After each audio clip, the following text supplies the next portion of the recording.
Assalamualaikum warahmatullahi wabarakatuh. Selamat pagi, selamat tengah hari, selamat malam pada semua yang mendengar Kak Kim punya podcast kali ni. Okey, hari ni Kak Kim nak cerita tajuk, bukanlah tajuk sangat pun. Kak Kim nak cerita, nak sharing dengan kalian mengenai showering your dream. Ini bukan Kak Kim tuju kepada affiliate Kak Kim sahaja. Kak K nak sharekan kepada kalian semualah sebenarnya. Apa yang Kak K lalui dulu, apa yang klien-klien Kak K lalui dulu, apa yang ramai orang kat luar sana yang sebenarnya lalui tapi mereka tak cerita. Okey, mengenai dream. Okay, bukan semua orang ada dream. Benda ni kita kena jelas lah. Sebab ramai orang kan dia stres, dia kata, Kak K saya tak ada big why, saya tak ada big why, saya tak ada big why. Ya, ramai orang tak ada big why. Bila dia masuk kelas, dia baru belajar, oh kita kena ada big why, kita kena ada dream. Tapi untuk mewujudkan dream, kadang-kadang benda tu tidaklah semudah yang disangka. So for those people yang tidak ada dream ataupun tidak ada big why, do not worry. Apa yang kita perlu buat? You just need to start somewhere. Ini cikgu Kak K cakap. You hanya perlu bermula di mana-mana untuk bermula di mana-mana. Lebih-lebih lagi untuk anak-anak. Kak K dah tua dah. So untuk anak-anak yang muda lah, especially yang berusia 13, 14, 15 tahun ke atas dan lepasan universiti, if you still do not know what is your passion, macam mana you nak showering your passion kalau you tak tahu you punya passion apa kan? Jadi Kak K nak bagi cadangan untuk you cuba a bit here and there. Kita guna konsep cherry picking. You cuba banyak benda di usia muda you ni. Ambil masa 2-3 bulan pun tak apa. Cuba satu-satu perkara. Kalau you kerja di sesuatu tempat tu 2-3 bulan pun tak ada masalah. At least you are trying something. Kalau tak bekerja, Kak K cadangkan you untuk buat voluntary works. This voluntary works ni, volunteer ni apa? Berkuli. Konsep dia bekerja tanpa ambil upah. Yang ni memang Kak K guna daripada Kak K sekolah menengah lagi lah. Kak K dah guna konsep ni. Sebab tujuan dia dulu kan, arwah bapak Kak K cakap, you tak tahu you suka ke tak. You don't know whether you like it or not until you try it. You don't know how good you are until you work on it. So my dad kata, why don't you give it a try? Sebab bapak Kak K adalah orang bisnes. Arwah bapak Kak K ni dulu dia office boy di Petronas. Waktu dia buat office boy tu, dia cuba-cuba buat bisnes. Bisnes tu ya dia cuba-cuba buat jual kereta. Masa tu dia jadi broker. Slow-slow dia suka dan dia nampak passion dia kat situ. Passion dia bukan duit. Passion dia meeting the people. Passion dia convincing the people. Sales. Tu semua dia punya passion.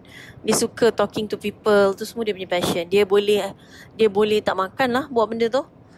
So dia punya jalan dia adalah dia cuba satu benda tu dan dia suka.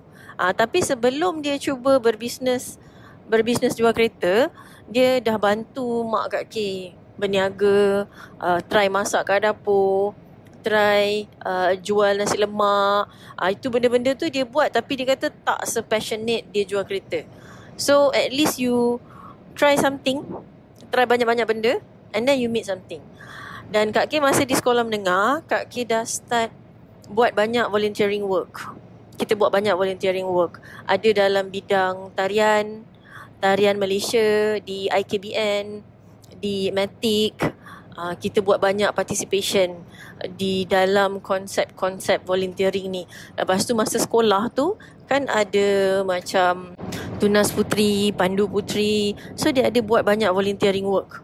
Kak K join all that voluntary work masa kat sekolah kan. Kita volunteer untuk bina ataupun bersihkan longkang sekolah. Dekat situ kita belajar banyak benda. Lepas tu kita volunteer untuk uruskan bahagian-bahagian camping. Kita belajar banyak benda. Walaupun benda tu kita rasa macam simple, tapi benda tu sebenarnya identifykan kita sama ada kita suka ataupun tidak benda tu. Kak K ingat Kak K ada seorang kawan di sekolah menengah. Dia sangat suka benda yang berkaitan dengan kemah. Bila Kak K cuba, Kak K boleh buat tapi sekejap je. Maksudnya memang tak sukalah benda ni. Panas, berlendir. Tapi kawan Kak K tu dia sangat bersemangat dan dia perempuan Cina. Kak K masih ingat sebab dia explain kat Kak K, oh ni you buat macam ni, you buat macam ni, you buat macam ni. Kalau you buat macam ni nanti jadi macam ni. Yang ni nama dia ni, yang ni nama dia ni. Dia boleh explain balik A to Z apa yang ada dekat dalam kotak masa kita nak buka kemah tu. So ini adalah benda yang passionate. Bukan orang kalau buat sekadar cikgu suruh buat, dia takkan go to very detail. Dan dia takkan nak participate dalam semua benda. Tapi kawan Kak K ni dia bukan takat participate je. Dia suka nak tahu kalau camping kat luar negara macam mana, apa material dia. So this kind of people dia ada passionate. Dan passionate ni mungkin kita ada banyak. Bila you list down kan, you boleh letak on priority. Tapi kita hanya boleh tahu kita punya passion dengan cara kita mencuba dahulu. So tidak ada salah kalau you kata you nak volunteer bekerja tanpa gaji dekat kedai makan, bekerja tanpa gaji dekat tadika, bekerja tanpa gaji dekat contractor area, bekerja tanpa gaji sebagai driver, bekerja tanpa gaji dekat library, tak ada masalah. Sebab you nak tahu, do you like to be a librarian or not? Sebab you mungkin korang tak pernah jumpa librarian yang very passionate dengan kerja dia. Masa Kak K belajar kat US dulu, Kak K jumpa ramai librarian macam ni. Ramai librarian macam ni very passionate. Kita boleh nampak beza tau orang yang passionate ni macam mana. Kalau kita pergi contoh Kak K tak tahulah kalian kenal ke tak Izwan Ismail. Izwan Ismail ni adalah designer. Sekarang ni dulu dia kerja dekat kedai Gucci. Masa dia kerja kat kedai Gucci tu adalah part of fashion kan. So benda tu very passionate lah. Dia punya passion masih jatuh lagi dalam ranking passion dia. So apa yang berlaku, bila ada klien-klien datang ni, klien-klien yang datang ni, dia ada klien yang macam Kak K tau. Macam Kak K ni kita go for passionate people. Maksudnya apa? Orang tu salesperson ataupun promoter tu, dia tak datang tanya nak beli apa ke tak.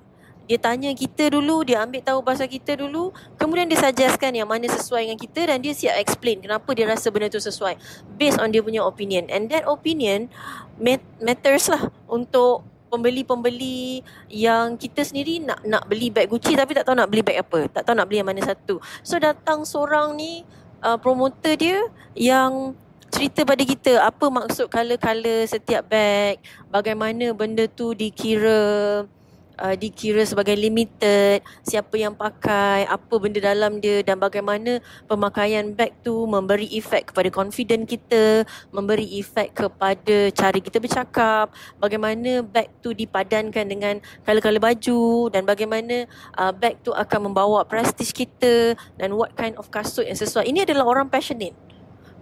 Bila kita cakap macam ni, dia passionate. Apa yang berlaku daripada kerja Gucci tu, sekarang dia dah buka kedai, dia dah buka dia punya tailor, dia dah buka dia punya what do we call that? Dia punya butik.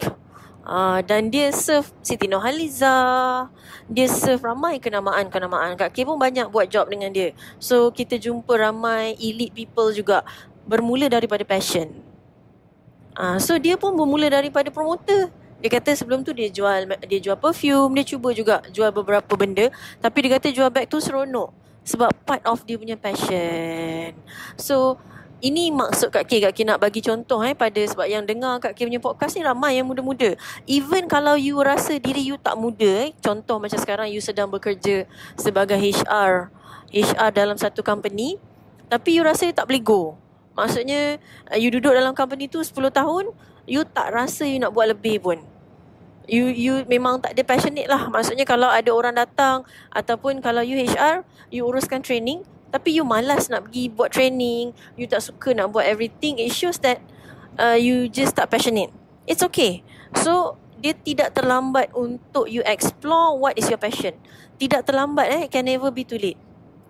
You can masuk classes. Contoh macam kalau you tak pernah masuk kelas clay, kelas buat pasu, kelas tanam pokok, kelas memasak, you tak tahu did you fall in love or not dengan benda-benda passionate ni.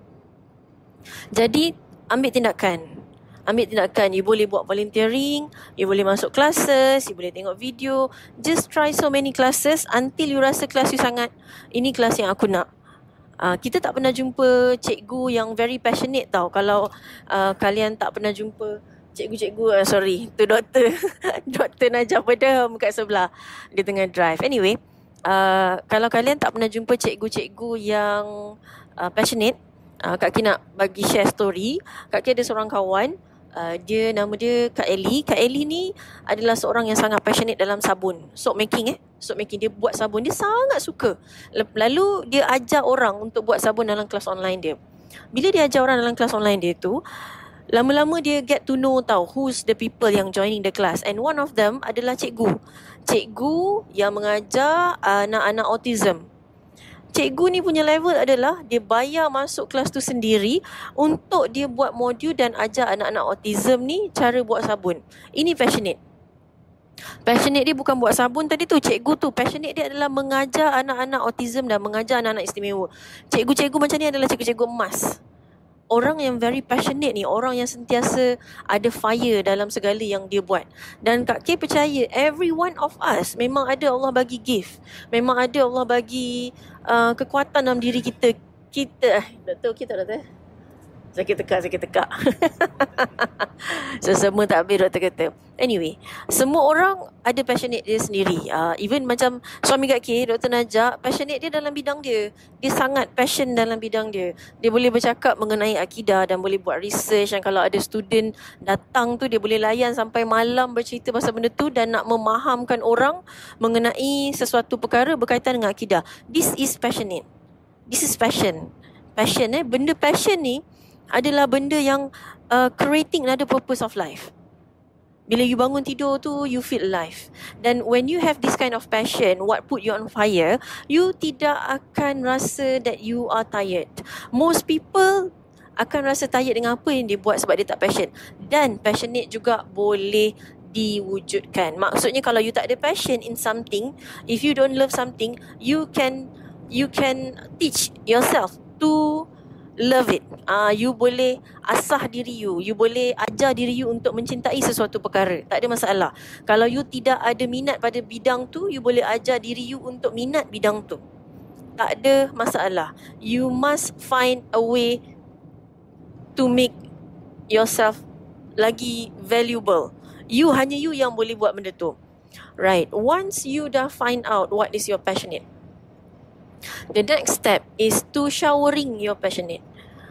Banyak orang tak ada akses untuk berjumpa manusia-manusia yang ada experience yang boleh buatkan life path dengan you punya passion. Faham tak? Kalau you seorang yang suka masakan, you jarang nak jumpa manusia hebat lain yang boleh menceritakan kepada you bagaimana your life will be in the 5, 6, 10 years. Orang-orang macam ni kita panggil coach. Orang-orang macam ni kita panggil coach, panggil guru. Dia jumpa ramai manusia kat luar. Jadi dia boleh cerita kat you, oh, saya ada klien, saya ada kawan, saya ada peserta yang memang buat bisnes makan, yang memang chef passionate, lifestyle dia macam ni. Dr. Burping, sorry. Anyway, so yang jenis passionate macam ni, coach dengan guru ni adalah orang it's good for you to refer to. Sebab diorang ni jumpa ramai manusia.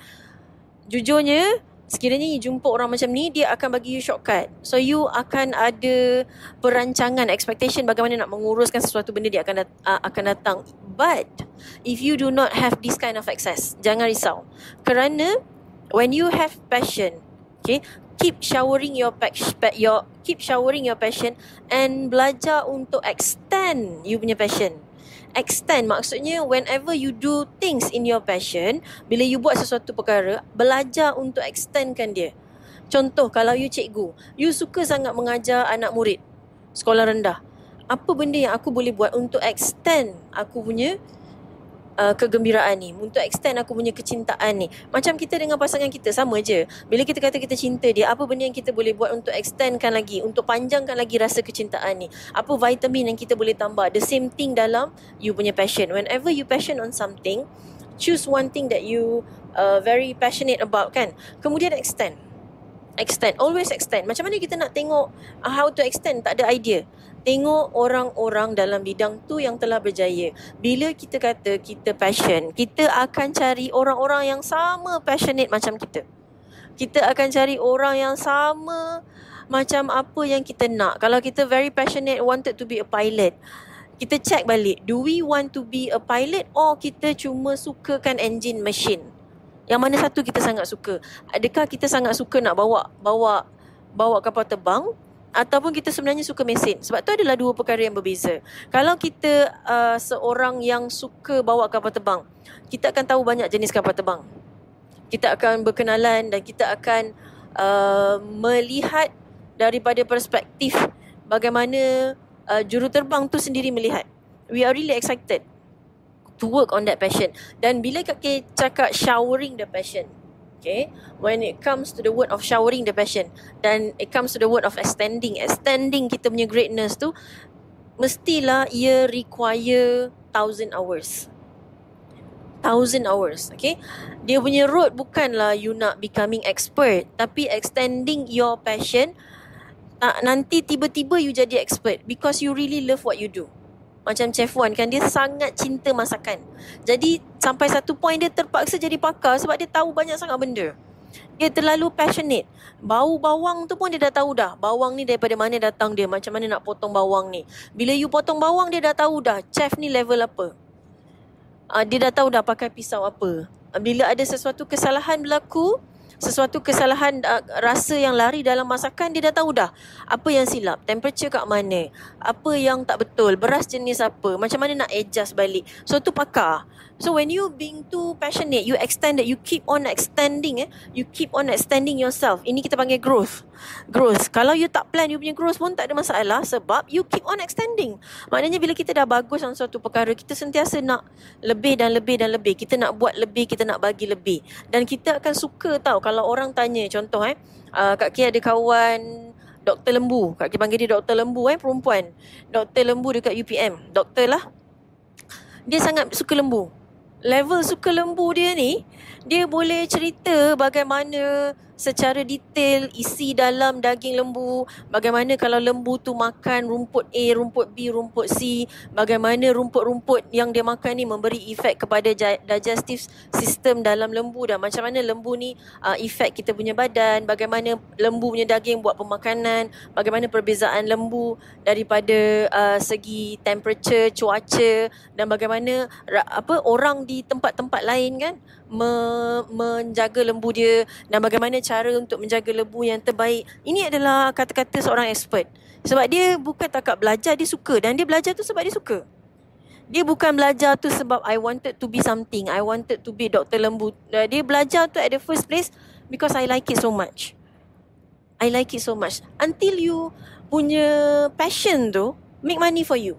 Ini kita selalu dengar orang putih kata, do what you love until that what you do make money for you. People will pay for it. Any kind of passion will make money for you. Tapi at that time you tak kisah sangat pun pasal duit, because you are doing it dah ikhlas dah. Bila kita buat on the side of passion, keikhlasan tu sangat tinggi. Walaupun you hanya suka curry puff, bila you extendkan dia, you akan tahu. Sebab bila kita kata curry puff, kita kena tahu pasal tepung, kita kena tahu pasal cara gulung, kita kena tahu alatan, kita kena tahu mesin. Kita extend the knowledge. Kalau seorang fotografer ambil gambar, sekadar ambil gambar, dia hanya pergi ambil gambar balik, itu dia tak passionate. Kalau dia very passionate, dia go on the people. Sebab dia tahu people tu adalah 90% daripada gambar yang bakal dihasilkan. Dan dia tahu juga pasal printing. Dan dia tahu juga pasal mesin. Dan dia tahu juga pasal dakwat-dakwat printing. Dan dia tahu juga kenapa paper ni jadi paper B, paper C jadi paper E. Dan dia tahu juga pasal climate. Dan dia tahu juga pasal cuaca. Dan dia tahu juga pasal mood, dan dia tahu juga pasal communication skill. Sebab all that thing require untuk dia hasilkan satu gambar yang bagus. So itu kita kata jurugambar yang passionate. It's not only kita tak boleh melihat dia satu benda, mesti dia tu besar. Kalau kita cakap dia suri rumah mesti ada satu perkara yang you very passionate. You nak lipat baju ke, you nak kemas rumah ke. Marie Kondo, pada siapa yang tak pernah dengar nama Marie Kondo, Kak K nak cadangkan kalian untuk Google ataupun YouTube, tengok Marie Kondo. Marie Kondo ni adalah satu hasil daripada impact passionate. Dia adalah seorang makcik di Jepun yang very passionate dalam bahagian menyelenggara, menguruskan hal-hal di rumah. Dia suka susun, kemas, Nak ceritakan bila dia terlalu passionate dalam bidang dia, dia extendkan dia punya greatness sampai dia ada channel TV sendiri di United States of America. Babe, orang Jepun yang tak boleh cakap bahasa orang putih ni sekarang dah pergi ke Amerika, ada dia punya cerita sendiri dan siap ada translator. How good is that? Nak ceritakan when you are very passionate dengan bidang you dan bila you extend you punya greatness, all great things will come to you. All great things will come to you. The best part is you takkan rasa penat in what you do. You memang takkan rasa penat in what you do. Dan berita baiknya adalah you boleh jadi passionate, boleh bawa passionate you dalam semua perkara di dunia. Pasal rumput, pasal pokok, pasal sabun, pasal tudung, pasal pin tudung, pasal kasut, pasal sabun, pasal so many things, even though pasal garam. You can be very, very, very passionate in one, two things that you really like. Identify that. Try. Bila kita cakap passionate, kita tak marah dan kita suka untuk extend hours belajar benda tu. Kita sendiri cari benda tu. Tanpa mak kita cakap suruh pergi baca buku, kita suka nak baca benda tu. Kita suka macam orang buat game development kan. Itu passionate lah. Dia bukan sebab duit dia buat at the first place. Tapi dia buat benda tu sebab passionate. Dia suka dia cabaran, dia suka duduk menghadap benda tu. Dia suka bila A tak jadi pergi B, bila B tak jadi pergi C. So dia suka. Itu passionate. Bila kita cakap orang passionate ni, dia require hours and hours. Dan dia suka bercampur dengan orang-orang yang dalam the same passion. Dia pergi cari. Dia tidak duduk saja-saja tak. Bila kita cakap passionate ni, dia adalah orang yang betul-betul tak tidur, tak makan, macam tak tidur makan bola. Orang yang suka bola tu, contohlah, tidur makan bola. You can be very passionate on that also. This kind of passionate bring fire dan it keeps you alive. Bila you work so hard on it, kan, lebih daripada 10,000 hours you becoming expert, orang putih cakap. Orang putih meletakkan konsep you work on 10,000 hours, you becoming so expert on it. Yet the point adalah the more you extend your greatness, the more you extend your passion, the more you learn, the more you grow, the more you see. Lagi banyak kita belajar ni, lagi bodoh kita rasa. Bila kita dalam passion kita ni, lagilah kita rasa macam lagi banyak aku belajar, lagi bodoh. Dan kita tidak mencari instant impact. Bila kita cakap passionate, kita tak mencari instant impact. Kita buat benda yang kita suka, kita extend slowly. It might take 5 months or 5 years or 15 years.